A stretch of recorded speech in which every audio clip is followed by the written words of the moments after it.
ये तिरंगा उस भारत का प्रतिनिधित्व करता है जिस राष्ट्र की मिट्टी ने कभी अकेले रोटी नहीं खाई।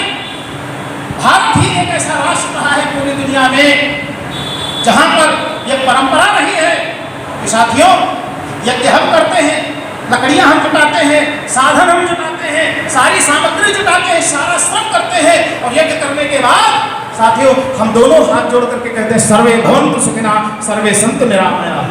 किया सब हमने जरूर है, लेकिन लाभ इसका संसार के समस्त प्राणियों तक पहुंचे। और कभी अकेले रोटी नहीं खाई। हमारे यहाँ नियम रहा है कि जब कभी भोजन मंडल के सामने आता था तो भोजन करने वाला जो व्यक्ति होता था वो थाल के सामने आता था तो दरवाजे के बाहर खड़ा होकर के आवाज लगाता था और कहता था कि मैं भोजन करने जा रहा हूँ, मुझसे ज्यादा अगर कोई भूखा हो इस भोजन का अधिकार सबसे पहले उसका है। तब हमारे यहाँ भोजन ग्रहण किया जाता था। ये हमारी परंपरा रही है। ये तिरंगा उस राष्ट्र का प्रतिनिधित्व करता है और ऐसे गुण हमारे जीवन में आने चाहिए। ये उदात्त भावना हमारे भीतर आनी चाहिए है।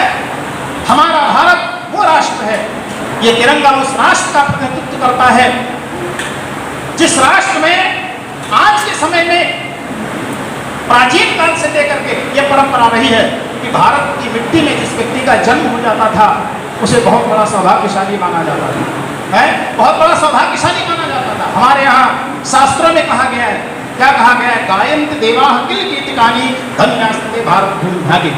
धन्य है वे लोग जिनका जन्म भारत की मिट्टी में होता है, धन्य है वे लोग जिनका जन्म भारत की मिट्टी में होता है। भारत की मिट्टी में सबका जन्म नहीं होता, उन्हीं का जन्म होता है जिन्होंने अपने जीवन में कोई पुण्य कर्म किए होते हैं, जिन्होंने अपने जीवन में कोई तपस्या की हुई होती है, जिसने अपने जीवन में कोई अच्छे कर्म किए होते हैं।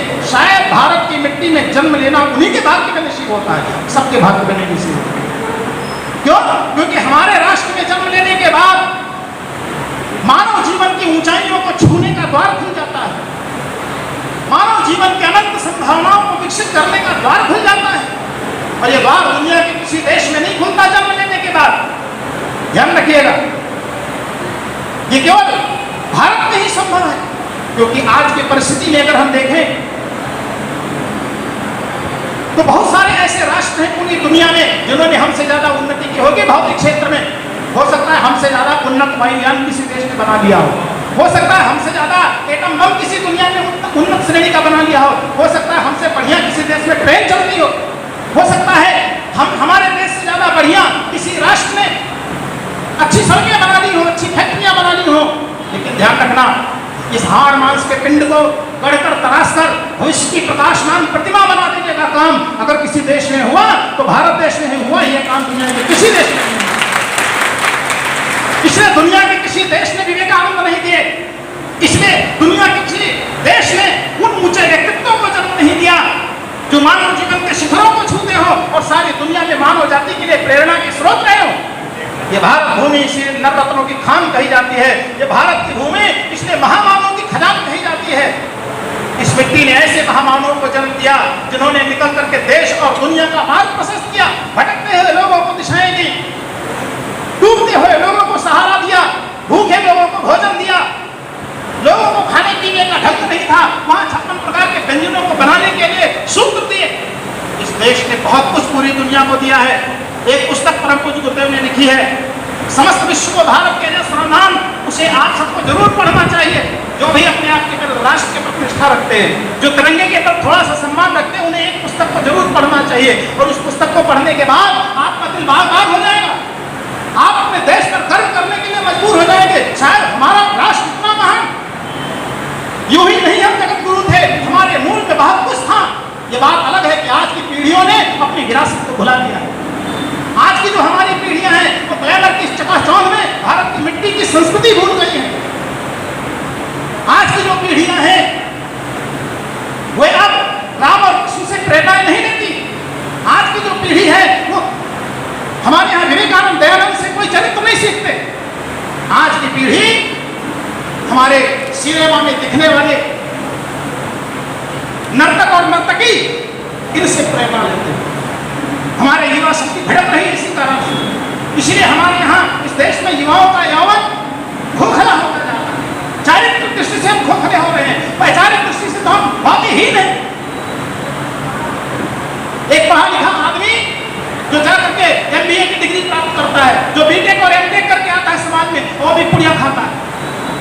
वह भी यहाँ लेकर के तंबाकू खाता है, जहां लिखा हुआ है इसे पीना स्वास्थ्य के लिए हानिकारक है, सिगरेट के डिब्बे मुंह में लगा करके पीता है। आप उसकी बुद्धिमत्ता को क्या कहेंगे?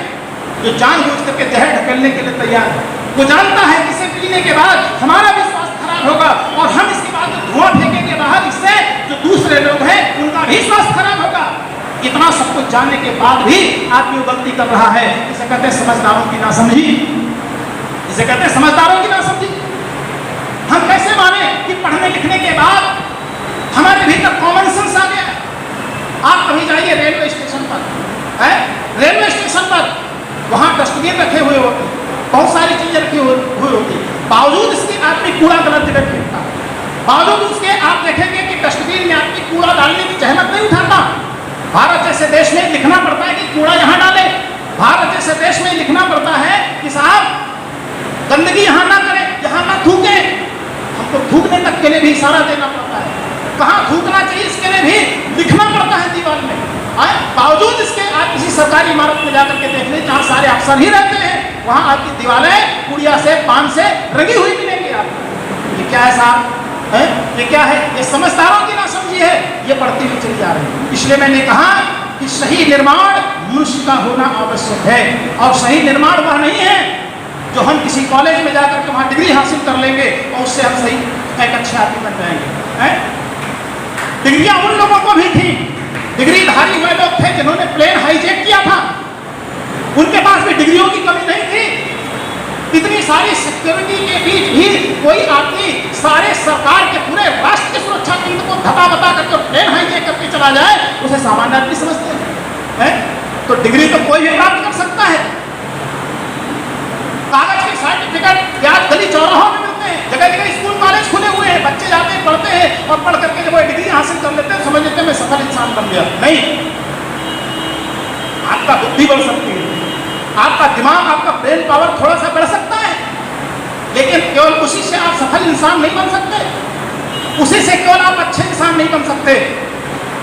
आपके जीवन को जो सही अर्थों में जो विकसित करता है वो आप भीतर का संस्कार है। सही अर्थों में जो आपके जीवन को दिशा देता है उसका नाम संस्कृति है। सही दृष्टि, सही दृष्टिकोण जो आपको प्रदान करता है उसी का नाम विद्या है। और ये जब जीवन में आपके आएगी तो आपका जीवन श्रेष्ठता की ओर चलेगा, महानता की ओर चलेगा, महानता की ओर चलेगा। ऊंचे महल बना करके कोई आदमी ऊंचा नहीं हो जाता। ऊंचे से ऊंचे महल में भी मैंने 2-2 कौड़ी के आदमियों को बैठे हुए देखा है। कीमती से कीमती कार में 2 कौड़ी का आदमी बैठ करके चलता है। कार वस्तु है, कोई भी खरीद सकता है, लेकिन कार में बैठा हुआ, कीमती कार में बैठा हुआ आदमी भी कीमती हो, ये कोई जरूरी नहीं। आदमी की कीमत अलग है, कीमती आदमी झोपड़ियों में पाया जाता है। रैदास जैसे लोग सड़कों पर जूता सीते हैं, लेकिन कीमत बड़ी ऊंची है।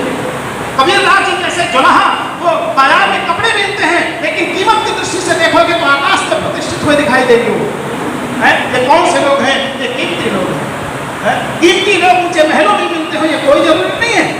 आपको एक कीमती इंसान बनना है, आपको एक अच्छा इंसान बनना है, मैं वो बात आपसे करने आया हूं। और यही आपके जीवन का ध्येय होना चाहिए। हमारे जीवन के ध्येय बदलते चले जा रहे हैं, हमारे जीवन के मूल्य बदलते चले जा रहे हैं। हम जब से स्कूल कॉलेजों में जाते हैं, जब से हम पढ़ाई करते हैं, जब से समाज में इस वातावरण में करते हैं, एक ही इंसान उनके ऊपर सवाल हो जाती है कि हमें या तो बड़ा आदमी बनना है या तो बड़ा राजनेता बनना है। मैं मना नहीं करता किसी को बड़ा आदमी नहीं बनना चाहिए, किसी को बड़ा राजनेता बनना चाहिए, सब कुछ बनिए आप, लेकिन उससे पहले आपको एक अच्छा इंसान बनना चाहिए। और एक अच्छे इंसान बनने की धारणा आपके भीतर नहीं है तो आप नेता भी बनेंगे तो 2 कौड़ी के बनेंगे, और बड़े आदमी बनेंगे तो 2 कौड़ी के आदमी बनेंगे, उससे आप उसका भला नहीं कर पाएंगे। अपना भला कर पाएंगे, समाज का भला कर पाएंगे। मैं पिछले दिनों बढ़ावा में था, झारखंड में पड़ता है, एक जिला है वहाँ, उस बढ़ावा में आज के लगभग 3-4 साल पहले एक कार्यक्रम हुआ, और उस कार्यक्रम में मैं गया तो वहाँ एक घटना सवेरे सवेरे अखबार में निकली, मोटे मोटे हेडलाइन में मैंने देखा, जिसने भी देखा आदमी की रूह कांप गई है। वो घटना क्या थी? एक पढ़ा लिखा आदमी जो स्कूल में, कॉलेज में पढ़ाई लिखाई करने के बाद एक बड़ा डॉक्टर बना था, और वो इतना बड़ा डॉक्टर था कि उसके यहाँ जो लोगों ने बताया, जो अखबार में लिखा कि उसकी इनकम थी पर डे प्रतिदिन लगभग 3 लाख रुपये। अनुमानित आंकड़ा जो लोगों को ज्ञात स्रोत था उसके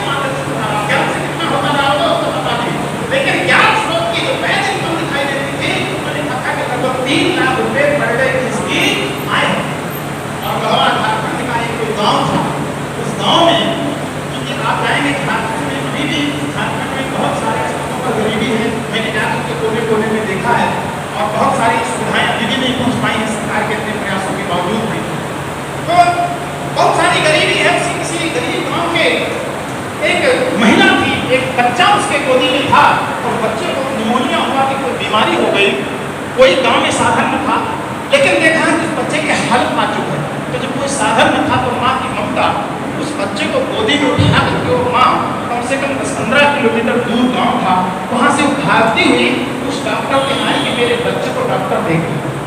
जल्दबाजी में घर से निकलने में एक तो गरीब माँ, उसके घर में पैसे जल्दी होते नहीं, गरीबों के यहाँ अक्सर बड़ी समस्याएं होती हैं। बच्चे की बीमारी की हड़बड़ी में वो जो 150 घर में उसके रहा होगा उससे भी लेना भूल गई और केवल बच्चे को गोदी में उठाए और बेतहाशा भागती हुई सीधे उस डॉक्टर के दरवाजे पर पहुंची और कहने लगी, डॉक्टर साहब मुझे देख लीजिए, मेरे बच्चे को देख लीजिए, मेरे बच्चे की हालत बहुत खराब, बच्चा बीमार। लेकिन जानते हैं उस डॉक्टर ने अपने एक रूल बना रखा था कि मेरे यहाँ सबसे पहले कोई आएगा, जैसे सारे डॉक्टर का क्या रूल होता है, आप जाइए पहले पर्चा बनवाइए, पर्चा बनवाने के बाद डॉक्टर को पहले फीस जमा करिए, इसके बाद नंबर लगाइए, तो फिर उसे डॉक्टर देखता है। यह मैंने का रूल है भारत में, फिर वो चाहे गरीब हो चाहे अमीर हो चलता है। लेकिन जब वो माँ आई तो उसके पास पैसे नहीं, लोगों ने कहा जाकर के पहले पर्चा बनवाइए, फीस भरिए। उसने कहा मेरे पास फीस देने के लिए हमें पैसे नहीं, 500 रुपये उसकी फीस होती थी। ने कहा बच्चे की हालत बहुत खराब है, पहले से देख लीजिए, अगर पैसा फीस हम बाद में ला करके दे देंगे।